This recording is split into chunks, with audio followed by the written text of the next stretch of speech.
Greetings, everyone. Pete Pardo here from Sea of Tranquility. Welcome to day number 9 of albums that are 40 years old in 2025. We're looking back 40 years, celebrating the year 1985. 28 days in the month of February, we picked out our 28 favorite albums that were released in 1985, across all genres. Everything's up for grabs here. And today, for day number 9, it's the debut studio album that I'm picking from this American band, released October 15th, 1985, recorded at Pyramid Studios in Ithaca, New York. A little bit upstate from me, where I'm at here in the Hudson Valley.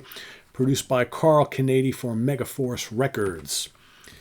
That's right, I'm talking about the thrash legends themselves. Overkill, Feel the Fire, The Love You Can't Resist. That's right, Seal It with a Kiss. Great, great debut album.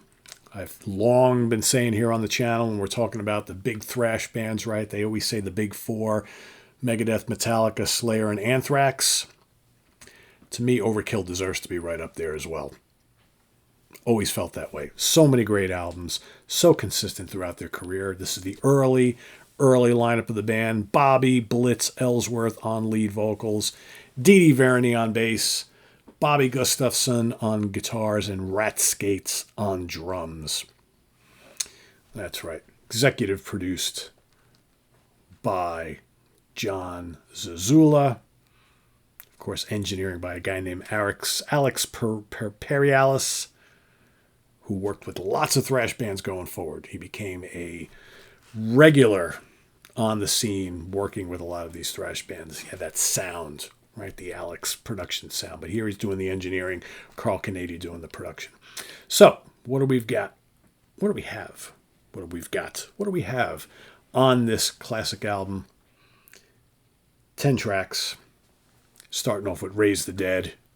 Killer album. I think, they would get a little bit more refined. Production's a little bit better on the second album. I know a lot of people who go back to this debut as their favorite Overkill. I personally slightly lean towards the second album, but we're talking about the debut here because it's 1985. Raise the Dead is a great opener. Then, of course, that leads into one of their great songs of all time, Rotten to the Core. Great chorus, so memorable, heavy song. There's No Tomorrow comes up next. Another great song. Blitz is singing a little bit differently on this album, right, than what we would hear going forward. But it's great. Second Son is up next. Then you got the Hammerhead. Great pulverizing riff. Just another great thrash anthem. Feel the Fire. Title track is up next. Fast and Furious. Just love it. You got Blood and Iron. Killer track. Kill at Command. And then Overkill. They would do lots of Overkill songs, right? Overkill 2, Overkill 3, so on and so forth. Title track, Overkill, so good. And then, of course, they do a cover on this album to finish it off of Sonic Reducer, an old punk track. 40 minutes of killer thrash. Love it, love it, love it a lot. Saw Overkill so many times over the years. Saw them a couple years ago. It's one of those bands that I just, all throughout their career, I've just gone to see them whenever I get a chance. They're always really great. But I still remember the excitement of going to see Overkill live back in the 80s when they first kind of hit the scene. Very, very cool. I saw them open for lots of some bigger bands. I saw them headline. Saw a lot of cool thrash bills with them and other bands on it. Just so good. Such a great album. And, this is like one of those albums, one of those debuts that I think, needs to be mentioned when you're talking about the great debuts from, the big four, like we just mentioned. Bands like Nuclear Assault, bands like Carnivore, right? Just all these Testaments, all these other bands, Exodus, Death Angel, Dark Angel, right? All these great debuts from all these great bands all kind of came around the same time. Flotsam and Jetsam, so many of them, so many good ones. Classic. We've got no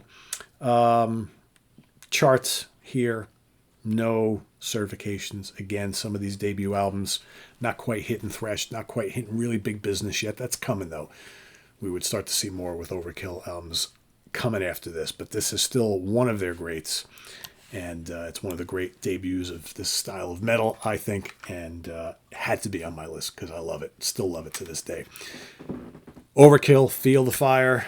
Here we go on the back. There are the guys in the band. So good. And the classic logo. Can't beat it. Can't beat it.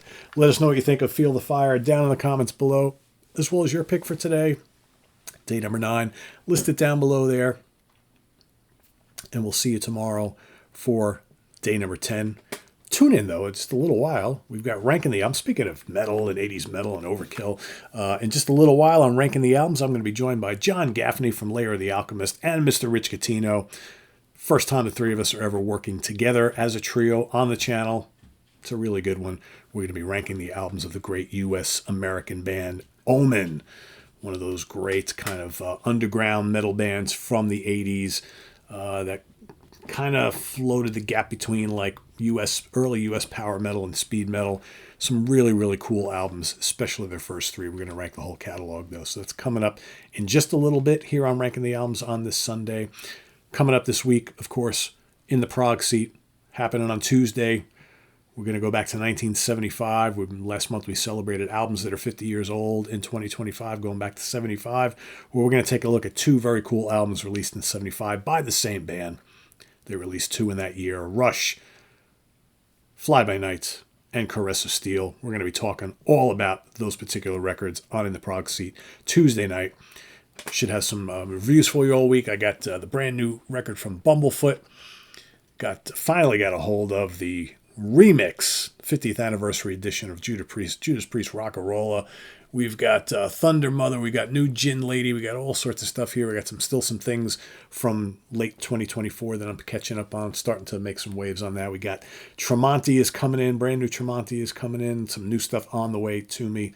So we've got some really good reviews coming up in the weeks ahead, so stay tuned for all that. Friday Morning at the Funhouse with Martin Popov is also this week as well. We've got the review crew. We've got the professor's picks. We've got more ranking the albums next week. So lots happening. Don't miss out on any of it. Please subscribe if you haven't already and click on that notification bell so you get alerted of all of our content as a post. And please do hit the like button before you leave. Also down below, we got the links to our Ko-Fi page for channel donations, our merch page, our Cameo page, and the Sea of Tranquility membership options, all down below. Thank you in advance for all you who do support the channel in those fashions. Greatly appreciated. And we'll see you soon here with more stuff. If you're here on the East Coast, stay safe with all the snow out there. And we'll see you soon here with more stuff. Day 10 coming at you tomorrow. I'm Pete Pardo. Thanks for watching. Enjoy the rest of your weekend. Take care. Bye-bye.